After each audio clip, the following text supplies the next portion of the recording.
Hi there. Welcome to this Google AI Educator series. In this session, we're going to be looking at an introduction to Gemini for education, and particularly how it can help you guys as teachers offload some of the heavy workload that you have in creating curriculum materials and supporting your students within your school.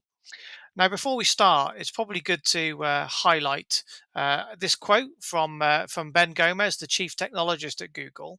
It's important because he notes that the goal at Google, it's not to replace the essential human elements of teaching and learning, but it's to support educators and to make learning more effective, engaging, and efficient, not just for school, but for work and lifelong curiosity. So that sets the scene really for what we're looking to do in this series, that is empower you as educators to feel supported in the use of Gen AI tools to assist you with those heavy workloads that you need to carry. So let's get started. It's true, isn't it, that in the landscape of modern education, we're moving simply beyond digital tools and into this era of generative AI. And for decades now, uh, computers have been really good at finding and organizing information that already exists. But we've entered a new phase now where technology can generate, acting as that creative partner that understands context, tone, and complexity. So, as an educator, as a teacher, this moves you now into a role of more of a learning conductor. The challenge isn't knowing what helps students learn, it's finding the time to build it. And we know that personalized scaffolds and analogies, well, they move the needle, but creating them for every student is a massive task. So, in this session, we're going to look how this new era of generative AI technology can help handle a lot of that heavy lifting, whether it be instructional design and helping you to scale those best practices that you already have. So we're going to introduce you to your personal AI assistant, and that's can be found in the form of Gemini for education. So by now you will have definitely come across this term generative AI. And what is generative AI? Well, at its core, it's a prediction machine. So, unlike a search engine that finds existing files, generative AI has been trained on a massive library of human output. That would be text, images, video, code, and it's been trained to understand patterns. So, when you provide a prompt or a set of instructions, the AI analyzes the patterns to learn to predict and then assemble what it thinks will be the most likely sequence of words, pixels, or code in order to create something entirely new. And because it understands these patterns, it can act as a powerful tool for building curriculum plans or curriculum materials. It can generate instant analogies or examples to help students to anchor these new thoughts or of their existing knowledge. So this predictive power, it can bring multiple representations, allowing you to convert one idea or one set of materials into many different formats. So it can help us to compose original text or functional code. It can help us to create diagrams, infographics, stylized images to help bring topics to life. And it can help generate video, music, or audio clips. So Google uses a few tools to accomplish this, such as Gemini for education. So that's the learning assistant we're going to look at as well. But also we're going to look at Notebook LM in this series and other specific tools within Gemini that can help you be an assistant, a research partner, and a thinking partner for you. So let's have a look at Gemini itself. What is Gemini? Well, let's have a look at this introductory video that really help us get the sense. Allow me to reintroduce myself. My name is.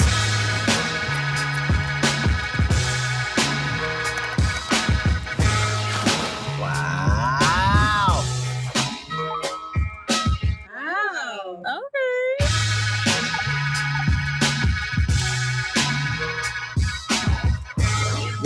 amazing.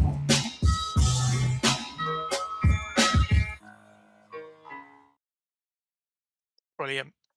So Gemini is Google's most versatile AI assistant, and it's a multimodal space. What we mean by multimodal is that we can use various things to interact with it: text, images, video, voice. So the real power for Gemini as an educator, as a teacher, is its ability to naturally speed up the heavy lifting of designing curriculum materials that you need to do. So really good at coming up with automated scaffolding, so generating multiple tiers of support and outlines for learning. Differentiation. We can see how adjusting text complexity or ways to reduce cognitive load without losing the big ideas or the sense of what it is that you're teaching. And also really good at creating multiple analogies, examples, to really kind of build that bridge for complicated topics while engaging sort of student interest as well. So here's an overview of what's included within Gemini. These are the main tool set within the Gemini app itself. So we've got the Gemini Canvas, which is an interactive workspace for creating live lesson plans or code or presentations. We've got Deep Research, a way that to explore hundreds of sources across the web, and also your own Google Drives to bring a fully synthesized, comprehensive citation-backed report that can be created. We've got guided learning, which is a collaborative thinking partner that uses the Socratic method to lead you and your students through complicated steps, complicated topics, step by step. It'll ask you questions, it'll probe you, and it'll to help get a conceptual understanding rather than just trying to provide you with the final answer. And then we've got image creation. So to be able to create high fidelity classroom images, diagrams, posters, including legible text in multiple languages. And then video creation as well, to a production partner that can turn prompts into a complete first draft of an instructional video, including scripts, storyboards, and optional voiceovers. So these tools are really here to kind of enhance your teaching and your workflows to provide you with a high capacity assistant to try and keep your pedagogical expertise at the center of it. So then finally, just before we move into some of the tools themselves, it's important to remember to use these tools safely and responsibly. And the key way that you can do that is always be the human in the loop. So always make sure that you are critically evaluating whatever the AI produces, because AIs can reflect biases sometimes, depending on the data that it was trained on. And it can also even hallucinate, which is it can make up information. It can confidently present made up things as facts. So it's really important that you, as the educator and as the expert, that you continue to evaluate the information that the AI comes out with. So let's now do a quick demo. We'll look at the Gemini app itself before we go into some of the main tools.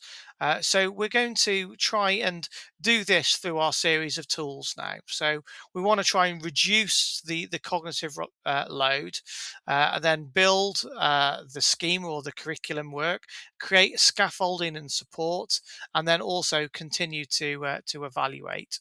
So let's do that. I'm going to go into the Gemini app itself, and we're going to start off with a simple prompt. And we're going to ask Gemini to explain the greenhouse effect in one paragraph. So let's see what Gemini can come up with in terms of this particular prompt. So this is quite helpful. We've now got the paragraph that the greenhouse effect is a natural warming process that occurs when the greenhouse gases in Earth's atmosphere trap heat. This looks good. This looks like exactly the sort of thing that we wanted that we'd want to do. So now we can start to give it maybe a little bit more structure. So let's put in here that we want to rewrite this,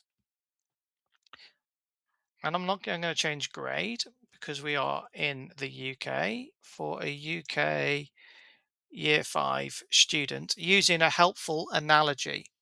So again, we're going to try to reduce the cognitive load here, and we're trying to help our students to visualize these concepts in a simple way. So we're rewriting this paragraph, and we've got an analogy here that we are starting to think of the Earth as a garden and a cozy greenhouse built around it. So we can see this analogy of a greenhouse is quite nice. So again, we're starting to build on that initial thought around the greenhouse. So let's move into our next section.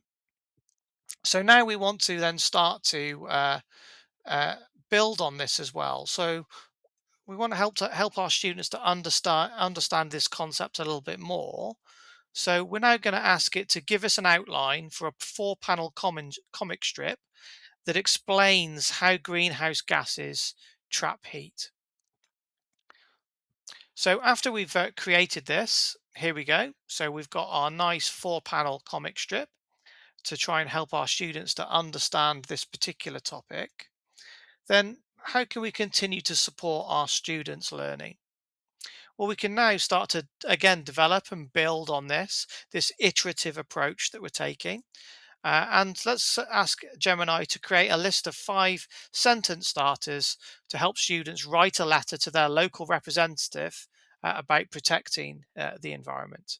So we can just deselect the image creation here, and we can just ask it to create these sentence starters for us, which is really really nice and useful. So let's see what it's come up with. To state the purpose of the letter, I'm writing you today, deeply concerned about in our concern community. These are a great starting point, aren't they? And we can our students can start to see how they can use these to get involved with local matters. But again, if we thought maybe these were a little bit too generic, after we've evaluated these, let's ask Gemini to improve them again. So we could say, yep, these are great, but can we make them more persuasive? So we can ask Gemini to do this for us, can't we? Which is really, really good. Here we go. So much more urgent, persuasive, and impact driven. So hopefully you're getting the sense of how we can have this iterative approach where we can start with something quite simple, explaining the greenhouse effect in a simple paragraph, and then building and iterating it from it there, and starting to understand these topics in more detail. So I'll pause there. So this would be a really good point now for you to practice. Why don't you put a prompt in and start to build your own foundational topic? So this could be how you could do that. So why don't you open Gemini and then type in a prompt, and then we can just start to reframe that prompt. So ask it to take a difficult subject, explain it in 3 different ways, and then we can use a scaffolding prompt, create a set of sentence starters to help to begin an essay on this subject, etc. So try this iterative approach out when you're practicing your prompting. So, okay, so to finish up, then let's briefly reflect on what we've learnt in this particular session, and then also we'll talk about how maybe you want to start to earn some generative AI badges as well. So, our reflection. So, we've seen, haven't we, how Gemini isn't just a chatbot, but it can be used for high quality instruction. So, we can do it for automated support, taking the time out of creating these manual topics, but using it to create these differentiated tools and scaffolds for our students. Can help us to generate these analogies, help to provide students with different ways of explaining complex topics or technical language, and also how we can continue to iterate on it, not just accepting its first draft, but continuing to build on it as an educator.